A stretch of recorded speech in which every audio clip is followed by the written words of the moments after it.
Hello friends, welcome back to Edumentor channel. तो एक नया वीडियो में आप सभी को मैं स्वागत करता हूं। तो आज के वीडियो में हम बात करते हैं कि आरबीआई जो कि इंडिया की सेंट्रल बैंक के एग्ज़ाम के बारे में। पिछले वीडियो में तो मैं बहुत सारे रेगुलेटरी बॉडीज़ के बारे में और एग्ज़ाम के बारे में बात किया। तो आज का मेन मोटिव रहता है कि आरबीआई जो कि सेंट्रल बैंक है, इंडिया का बैकबोन हम बोल सकते हैं, ये जो एग्ज़ाम के बारे में। ठीक है, तो शुरू करते हैं। तो गाइस, ये जो आरबीआई ग्रेड बी एग्ज़ाम है, हम्म, ये जो बैंक है ना, बैंकर्स ऑफ बैंक इसे बोलते हैं, का एग्ज़ाम में क्या क्या क्वालिफ़िकेशंस, क्या सैलरी रहते हैं, वो सब हम यहाँ पे बात करते हैं। ठीक है, यहाँ पे क्वालिफ़िकेशंस रहता है, आपको ग्रेजुएशन चाहिए, मिनिमम आप ग्रेजुएट होना चाहिए। ग्रेजुएशन में आपको 60% होना चाहिए। अगर आपको ग्रेजुएशन में 60% नहीं है तो भी कुछ प्रॉब्लम नहीं है। अगर आप पीजी कर लिए तो पीजी में आपको 55% मिनिमम चाहिए ये एग्ज़ाम देने के लिए। ठीक है, नेक्स्ट आता है इसका एग्ज़ाम टाइप। तो इसका एग्ज़ाम टाइप रहता है 3 फेज़ में रहता है, फ़ेज़ 1, फ़ेज़ 2, फ़ेज़ 3। ठीक है, ये जो फ़ेज़ 1 है, फ़ेज़ 1 में आपको मिलेगा सर टॉपिक जीए जो कि जनरल अवेयरनेस, उसके बाद क्वांट्स जो कि मैथमेटिक्स रहता है उसमें। नेक्स्ट आता है रीजनिंग एंड इंग्लिश। ये 4 टॉपिक वहाँ पे सब्जेक्ट आपको मिलेगा एग्ज़ाम देने के लिए।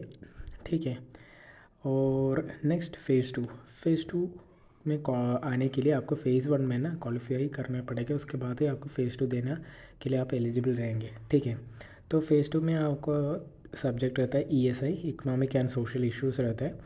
वो होता है कि सब्जेक्टिव एंड डिस्क्रिप्टिव रहता है। 50% ऑब्जेक्टिव रहता है और 50% डिस्क्रिप्टिव रहता है। ठीक है, और आपको इंग्लिश रहता है एक टॉपिक, उसमें आपको एसे, लेटर राइटिंग, ये सब रहता है। ये इसीलिए लिया गया है कि आपका इंग्लिश बहुत अच्छा होना चाहिए, राइटिंग एंड स्पीकिंग में भी बहुत अच्छा रहना चाहिए। ठीक है, नेक्स्ट टॉपिक आता है यहाँ पे finance and management. Same ESI जैसा है, फाइनेंस एंड मैनेजमेंट में भी 50% ऑब्जेक्टिव एंड 50% डिस्क्रिप्टिव रहता है। ठीक है, फ़ेज़ 2 क्वालिफाई होने के बाद ही फ़ेज़ 3 आप दे सकते हैं, जो कि इंटरव्यू थोड़ा टफ रहता है। आपका पूरा इकोनॉमिक के बारे में जाना है, सोशल इश्यूज़ क्या क्या चल रहा है वो सब आपको जाना पड़ेगा, बैंक्स के बारे में जाना पड़ेगा, आरबीआई का क्या क्या है, आरबीआई का सर्कुलर्स क्या है और आरबीआई क्या काम करता है, लेटेस्ट रिसेंट न्यूज़ क्या क्या है, वो सब आपको मालूम होना चाहिए। ठीक है, ये जो ईएसआई है, ये इकोनॉमिक एंड सोशल इश्यूज़ जो कि जनरल अवेयरनेस हम बोलते हैं, उसमें बहुत सारा जो भी कवरअप किया है लेटेस्ट करंट अफेयर्स, वो सब इसमें आता है। मैं जो एग्ज़ाम के टॉपिक के बारे में मैं अलग से वीडियो आपको करके अपलोड कर लूँगा। ये जस्ट एक फॉर्मल एक वीडियो बनाओ जो कि थोड़ा आइडिया आपको मिलेगा एग्ज़ाम के बारे में। ठीक है, नेक्स्ट आता है कि जॉब टाइप आपको रहता है कि डेस्क जॉब रहता है, कस्टमर का डीलिंग कुछ भी नहीं है, ये इन ऑफिस जॉब रहता है। और आपको बैंक को रेगुलेशंस करने के लिए ऑडिटिंग्स एंड वगैरह आपको करना पड़ेगा। वो तो जाके वहाँ पे आपको तो असाइनमेंट मिलेगा आरबीआई की तरफ से, कौन सा बैंक में जाके आपको देखना पड़ेगा वहाँ पे बैंक का काम ठीक से हो रहा कि नहीं, ये सब आपको चेकिंग करना पड़ेगा। ठीक है, तो ये सब काम रहता है। कस्टमर डीलिंग्स टोटली नहीं है, जैसे कि एसबीआई है, कैनरा बैंक है, पीएनबी है, ऐसा कस्टमर डीलिंग्स कुछ भी नहीं है, ऑफिस बेस्ड जॉब रहता है। ठीक है, नेक्स्ट आता है हमारा एज क्राइटेरिया आपको रहता है 21 से लेके 30 तक।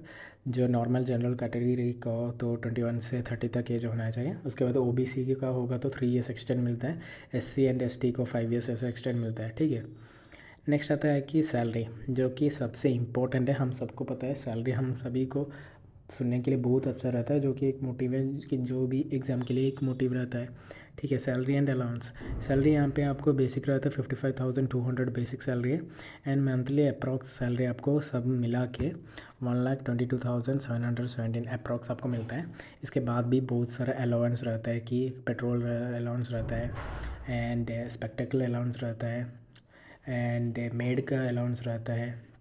ठीक है, ये सब रहता है। सैलरी का भी मैं अलग एक वीडियो में बना के अपलोड कर लूँगा पूरा डिटेल में।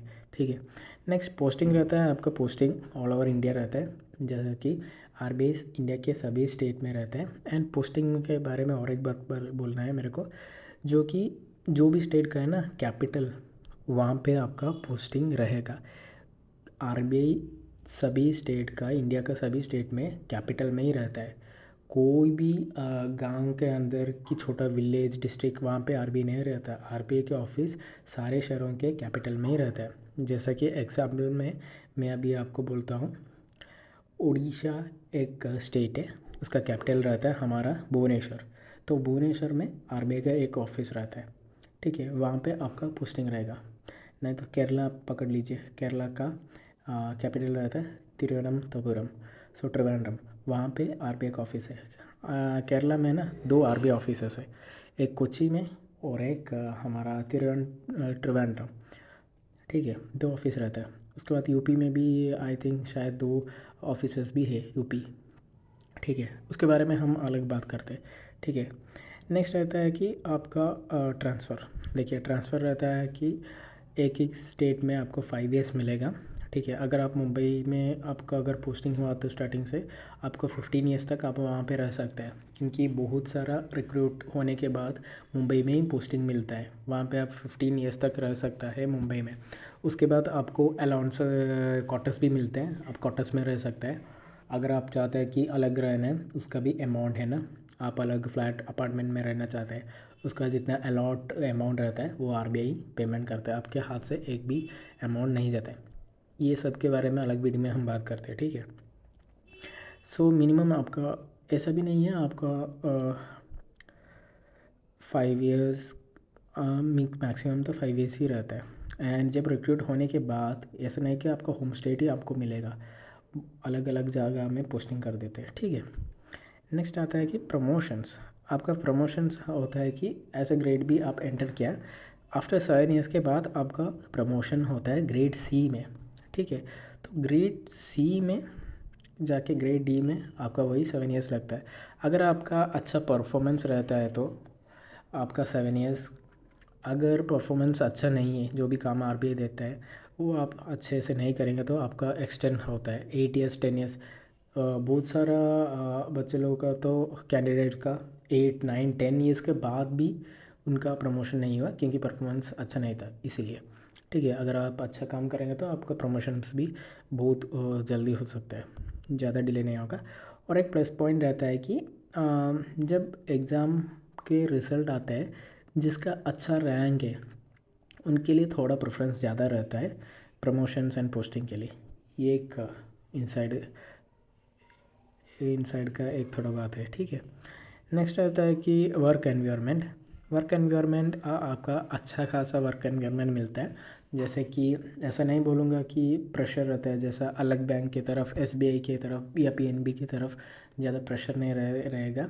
टारगेट अचीव करना है, कस्टमर डीलिंग करना है, आज इतना टारगेट करना है, वैसा कुछ भी नहीं है। आरबीआई मतलब एक टारगेटलेस जॉब है, डेस्क जॉब है। कस्टमर रिलेशन या कस्टमर के साथ डायरेक्ट डीलिंग्स कुछ भी नहीं है।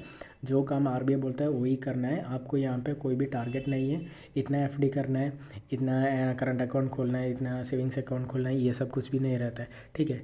डायरेक्ट डेस्क जॉब है, जो भी काम आपको देते हैं वही आप काम कर सकते हैं। एंड एक और बात मैं आपको बोलने के लिए भूल गया हूँ, every Saturday and Sunday RBI का हॉलीडेज़ रहता है, छुट्टी रहता है। जैसे कि एसबीआई बाकी सारे पीएसयू एंड प्राइवेट जॉब आपको पता है, बैंक जॉब में second Saturday fourth Saturday leave रहता है, हॉलीडेज़ रहता है।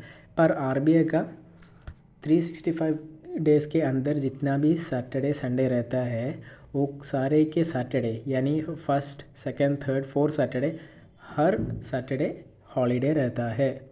यहाँ पे कोई भी आपको नहीं बोलेंगे कि सैटरडे आके काम करने के लिए, क्योंकि आरबीआई का एवरी सैटरडे 1 2 3 4 सैटरडे अगर होगा तो कोई महीने में 5 सैटरडे होता है, 5 सैटरडे भी छुट्टी रहता है, ठीक है।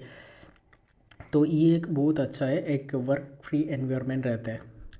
एंड नेक्स्ट रहता है कि आपका आफ्टर रिटायरमेंट, ठीक है। और एक बात, सारे इंटरनेशनल या नेशनल या स्टेट हॉलीडेज़ जितना भी रहता है वो सब छुट्टी रहता है आरबीआई में, ठीक है।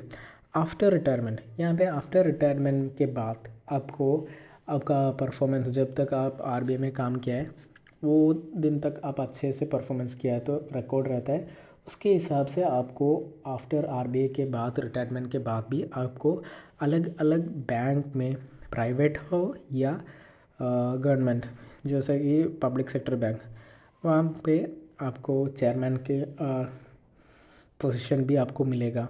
ठीक है, अच्छे से खास अच्छे से आप काम किए तो अच्छा अच्छा ऑर्गेनाइजेशन, बैंक ही या एनबीएफसी, वहाँ पे आपको पोस्टिंग करवा जाता है आफ्टर रिटायरमेंट के बाद। ठीक है, एंड नेक्स्ट आप यहाँ पे देखते हैं नेक्स्ट ईयर नोटिफिकेशन आएगा कि नहीं। नेक्स्ट ईयर नोटिफिकेशन आएगा ही आएगा, ऐसा कभी आरबीआई नहीं किया है कि नोटिफिकेशन नहीं आके, क्योंकि एवरी ईयर ओनली कोविड के टाइम पे ही थोड़ा प्रॉब्लम हुआ था और नोटिफिकेशन नहीं आया था कोविड टाइम पे। पर after that and before that Covid also हर ईयर, हर साल नोटिफिकेशन आया, एंड नेक्स्ट ईयर भी डेफिनेटली नोटिफिकेशन आएगा। मार्केट में तो बहुत सारा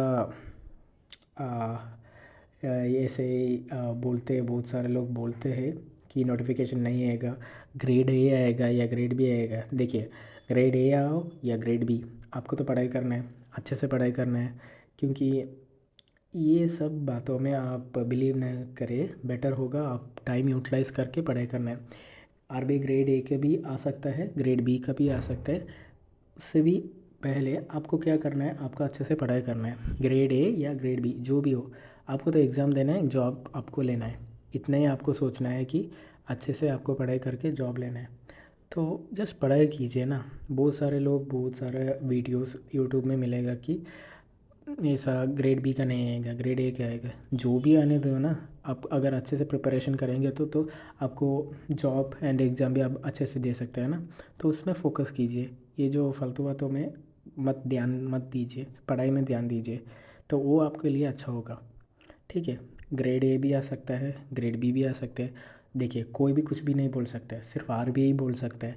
जब आरबीआई नोटिफिकेशन रिलीज़ करेगा ना, उस वक्त में आप अगर पढ़ाई किएंगे तो आपको कोई भी टेंशन नहीं है। ग्रेड ए या ग्रेड बी या असिस्टेंट जो भी है, आप अच्छे से दे सकते हैं। सिर्फ और सिर्फ पढ़ाई में ध्यान दीजिए और कुछ मत ध्यान मत दीजिए। ठीक है, तो गाइस, और एक बात है, आपको अगर अच्छे से पढ़ाई करना है या आपको अच्छे से एग्ज़ाम के लिए प्रिपेयर करना है, अच्छा एक ये है, आई थिंक ऑनलाइन में आई एग्ज़ाम भी बोल के एक ऑनलाइन कोचिंग है, जो कि former RBI grade B manager से, आप सभी को पता है, सुशील रगड़े सर भी वहाँ पे पढ़ाते हैं। तो आप वहाँ पे भी आप एनरोल कर सकते हैं। ये कोई पेड प्रमोशन नहीं है, जितना भी मेरे को नॉलेज है, जितना भी मैंने फॉलोअप किया है, उसी में से मैं बता रहा हूँ। आरबीआई ग्रेड बी के लिए अच्छा एक प्लेटफॉर्म रहता है आई एग्ज़ाम भी, आप लोग वहाँ से भी कोचिंग ले सकते हैं। एंड बहुत सारे बहुत सारे स्टूडेंट्स है आई एग्ज़ाम बी से RBI grade B exam clear किया है। सिर्फ आरबीआई ग्रेड बी नहीं है, एसबीआई है, आईबीपीएस पीओ एग्ज़ाम्स, बहुत सारे बैंकिंग एग्ज़ाम क्लियर किया है। तो आप आई एग्ज़ाम भी रेफ़र कर सकते हैं। एंड एक बात नोट कीजिए, ये कोई पेड प्रमोशन नहीं है। जितना मैंने देखा है, मैंने फॉलोअप किया है, वो जानकारी से मैं आप लोगों को बता देता हूँ। ठीक है, तो जस्ट देखिए, पढ़ाई कर लीजिए and I wish all the best. Next video में आरबीआई का सैलरीज एंड एग्ज़ाम पैटर्न के बारे में बहुत सारा डिटेल्स में बात करते हैं। तो ये जो वीडियो शॉर्ट कंटेंट में मैं बनाना चाहता हूँ, जैसा कि आप लोगों को एक आइडिया मिलेगा। ठीक है, तो friends, be with Edumentor channel and I wish all the best. Thank you so much.